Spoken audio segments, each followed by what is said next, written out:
তোরা যখন দুজনকে পছন্দ করেছিস, তখন আমি ঠিক করেছি একটা ভালো দিন দেখে তোদের বিয়ে দিয়ে দেবো। কাল তোর মেম সাহেবের সাথে আমার মানে বিয়ে। তাই নাকি? হ্যাঁ। তাহলে শেষ পর্যন্ত মহারাজ আর মহারানী মিলন হলো?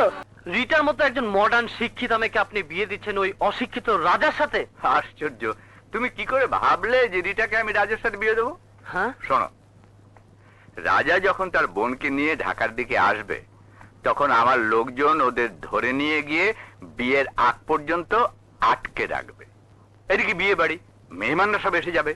তখন আমারই একজন লোক রাজার বন্ধু সেজে এসে বলবে রাজা বাড়ি যাবার পথে গাড়ি চাপা পড়ে মরে গেছে।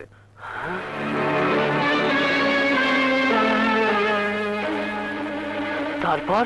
তারপর আমি রিটার কাছে গিয়ে নিরুপায় ভাবে কান্না ভেজা গলায় বলবো, মারে যা হবার হয়ে গেছে, সবাই জেনে গেছে, লোকজন এসে গেছে, এখন বিয়ে না হলে আমি সমাজে মুখ দেখাতে পারবো না। মা তুই রানাকে বিয়ে কর, নইলে আত্মহত্যা করা ছাড়া আমার আর কোনো উপায় থাকবে না। মা, এতে রিটা রাজি হবে? তুমি রিটাকে জানো না, আমার মান সম্মানের জন্য ও জীবনও দিতে পারে।